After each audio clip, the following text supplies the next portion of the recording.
Greetings from Northumberland on Tuesday the 23rd of March.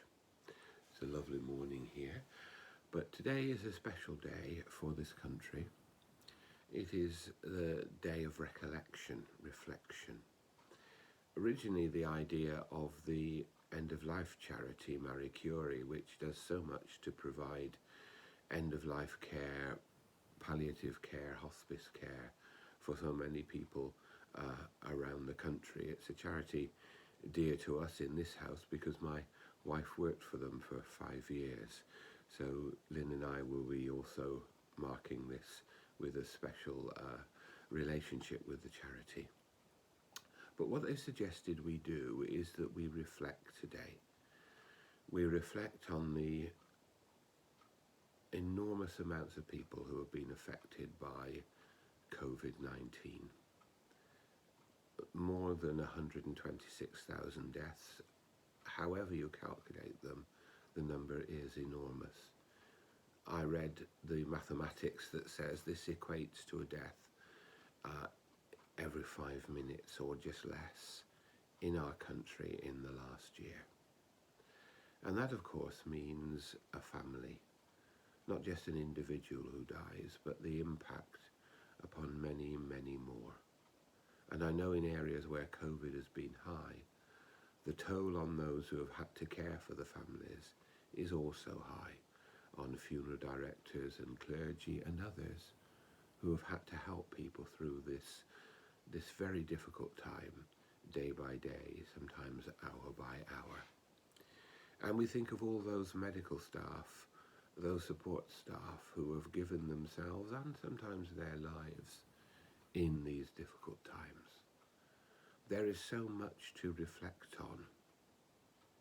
Now, this is not a reflection that tries to attribute blame, or it's not an inquiry. It's a time to pause, to remember, to give thanks for lives and to give thanks for the work of many who have helped us.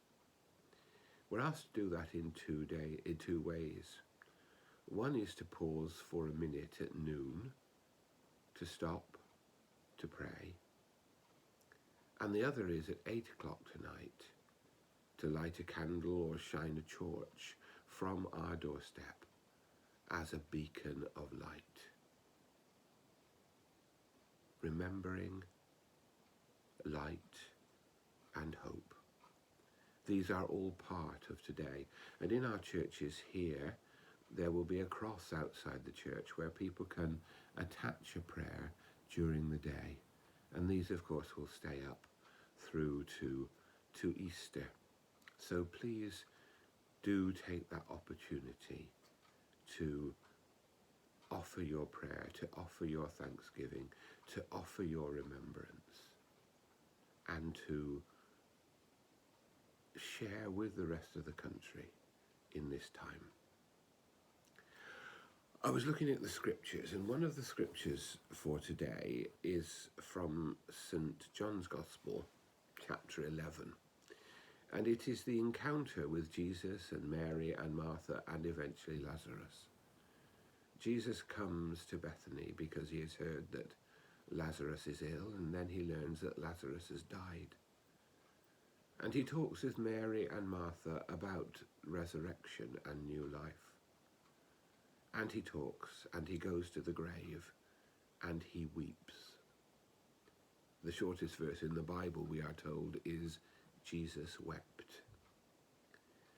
And that, I think, tells us that it's important for us sometimes to acknowledge our pain, our loss.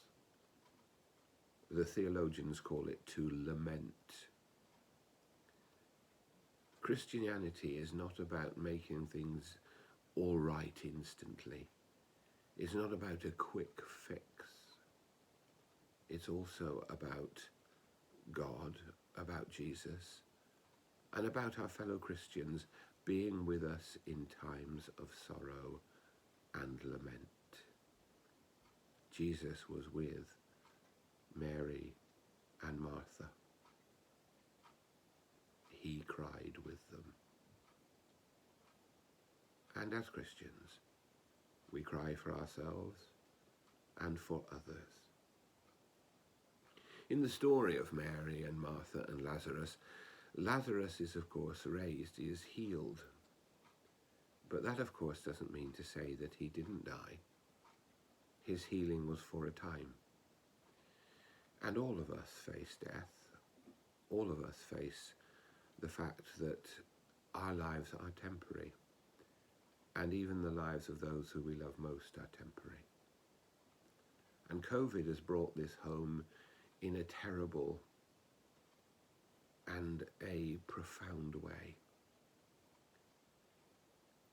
We have begun, I think, to think of ourselves as insulated from many of these things, but COVID has brought them home. And I think one of the roles of our faith, one of the roles of our prayer, is to accept the reality of sickness and death, but also to know that even in that, God is with us. So today is not a day of quick fixes. We offer a prayer at the cross and all will be well. Today is a day when we can bring our sorrow, our lament for all that has happened in this last year to God. We can share it with God.